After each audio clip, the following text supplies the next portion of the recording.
Hello, and welcome to the second devlog for my VR game MinMax. If you haven't seen part 1, you can check that out here. Development since the last video has been focusing on many areas of the game as things start to take shape and form. For one, the logo has now been created, going for a modification of the radiation warning signal, which will tie into the game's themes and story. For now though, it best represents the class's exclusive use of radioactive laser weapons in fights. Speaking of classes, more definitive versions of the team names and class names have been made. Teams also now have accompanying logos. Teams work kinda like Splatoon, where 2 random colors will be picked each game, as long as they're not too close in hue. The teams are named after classic programming languages, as the story has fans of each language competing in a tournament to see which is the best. Players can let themselves fight for any team, or have the game display them on their picked favorite team for each match. There's also a gray team with no language, but that's going to be exclusively used for spectating players, or possibly modes in the future that might require neutrally aligned players. Instead of having to juggle textures for 9 teams, I've created a custom shader that picks from a special palette texture. This covers most shades and saturations, but also has specific sections for brown, gray, beige, and white. This texture lets me balance team colors universally at any time, while also letting players be able to mod the palette to have any color of teams they desire. The programmer model from Devlog 1 has been modified to now take use of this palette, alongside finishing up work on some previously lacking textures. Another class has also been created since, that being the Fabricator. This is going to be a class able to wield most generalist weapons, as opposed to the programmer being a support class. I think it's great once I've made 2 of something, as it kinda solidifies how I want to style things. The idea of how I want other classes to look now is more clear with these 2 done. I also went ahead and made body groups for the classes. These now have 3 uses for the game. First is allowing me to reuse the hand models for the VR hands. Second is allowing sections of them to be disabled in-game if cosmetics are covering them, such as the Fabricator only having his head visible at any point. And third, allowing me to turn these into gibs with a blood texture for when players are blown up. Having universal body groups lets me do these things while keeping it all consolidated into one mesh for each player, making development much easier. Alongside these model improvements, I've also completely revamped the ray gun model. It's now called the Whip, for Worker Ionizing Pistol. It's made into a sharper style that makes the design easier to read from a glance. I've also scaled back the shared weapons idea for classes. I still want more customizability, but I felt 4 classes having access to buildings would definitely make things way too hard to balance. Now classes are split up into 5 groups: power weapons, generalist weapons, light weapons, builder weapons, and healer weapons. Most of these groups have 2 to 3 classes that can share the items, though the healer weapons are exclusive to the manager class for obvious balance reasons, though also because the manager is going to be playing very differently from other classes once implemented. I won't be getting into it now, but they're going to have a different way of being dealt damage that limits how they traverse a map. The maps have also changed around since the last devlog. The backlot map is now inaccessible due to it using an older plugin for the walls, though it may be brought back at some point. The map Art Pass has seen most of its area up to the first point blocked out for testing. I'm going to be equally doing level design and art at the same time for this map, as I need to have a natural gameplay area that I can use to mold the art style for the game. I've already created new textures for the grass, road, and interiors, alongside some lampposts. These textures make use of the palette system, which changes up the look and feel each round. The great part about this system is that you can create an entire map with its own colors and design, and have these palette materials fill in subtle details to adhere to each team's side.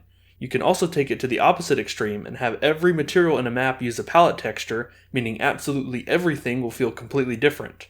There's now a range to how much a mapper wants the map to vary. Surprisingly though, there's already a completely blocked out map in the game.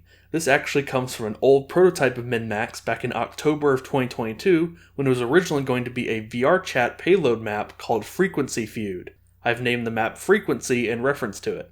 Once objectives and mechanics are fully implemented, this can be the first proper place to test a full game. Now onto the implementation of multiplayer. During development, I had an opportunity to make a small-scale networking prototype for an unrelated task, so I made sure to code it to easily be integrated back into MinMax. This prototype just had players creating a server and moving a box around, but it implements some client-side prediction, has modifiable tick rates, and let me get used to Unity's netcode for game object system from a blank slate. The project is on my GitHub for anyone interested. Implementing this code into the main project did go off mainly without a hitch. I made sure when first coding min-max as single player that I had easy room to integrate the server-based code. After the first bit of working on that though, I got sidetracked to other areas. I decided to have the entire title screen revamped to better fit the new server functionality, which took a while. I also implemented a limited flat screen mode since there's no way to test multiple VR clients on one computer. Even though I have no plans to support letting you play the full game in flat screen, I think it's best for people who want to manage their inventories or settings before jumping in. It's also great for adding spectator support. This makes capturing footage of the game nicer, and also lets users without VR headsets still test out the game on my Patreon. I'm probably going to provide standard spectator features for switching between player views and flying around, but I think it'd also be fun to have spectators be Grey Team players that can be seen watching from out-of-bounds areas in the game. There can probably be some funny interactions with proximity chat and spectators yelling at the teams. Maybe gunfire can kill spectators too if they get too close, or if either team gets too mad at them. I also recently scrapped the use of the Auto Hand plugin for a bare bones VR setup, which also added more time to refactoring, but it was worth it to have a more clean codebase. Back to coding the multiplayer stuff, with those detours out of the way, the main issue was just the laborious work of getting all the server initialization stuff figured out, alongside creating proper setups for sending player inputs and outputting game objects. I spent about 3 days straight doing nothing but just coding in all the new functions and fixing bugs. Thankfully though, it's now all working good. You can start a locally hosted server from the menu and have any number of players join from your LAN. Inputs, VR devices, positions, game state, and gunfire properly sync across them all. Currently, the 0.7 version is only multiplayer through LAN, but the code is completely ready for online. I just have to connect it up to all of Unity's services and host it next. Now that the bulk of the setup is out of the way, it can be much faster to start implementing game mechanics for future versions. While all this has been going on, I've also been thinking about those game mechanics with a few major changes.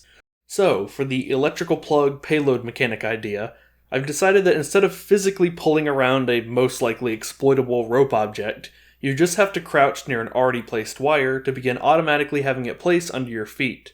This solves multiple gameplay issues with the original concept. For one, players are now not having to worry about looking down and physically interacting with the wires to use them.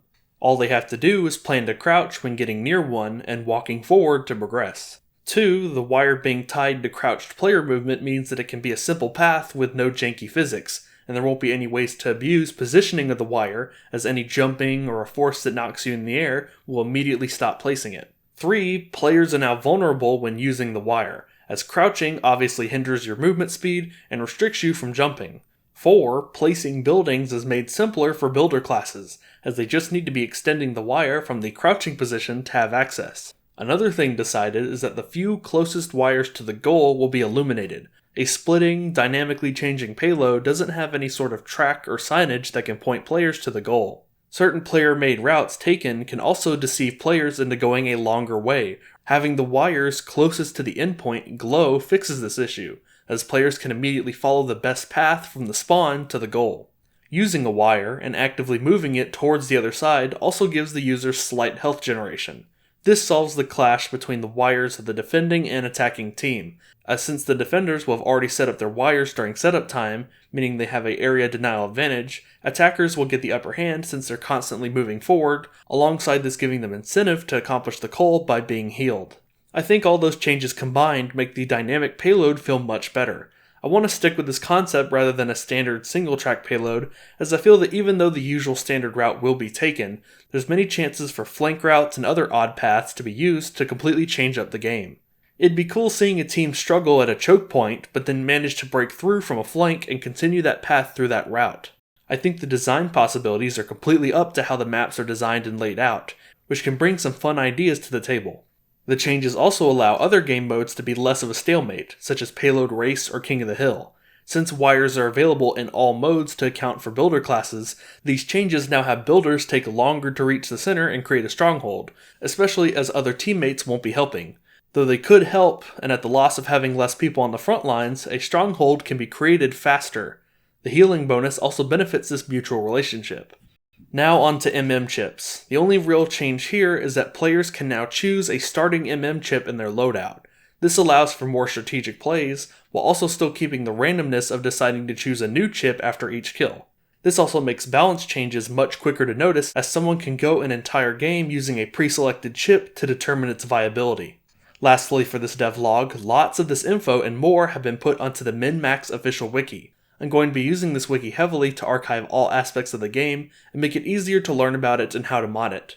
The current development strategy is talking with patrons about an idea and letting them playtest builds. Later put those more solidified ideas onto the wiki for the public and users of my Discord server to see, and then releasing these devlogs every once in a while to compile all that development time into one place. So if you'd like to support this project, see what I'm working on, have access to all the game assets for modding, and test builds of the game, consider supporting me on Patreon for as low as $1 a month. And thank you to all my patrons here for supporting these videos. I'll see you next time.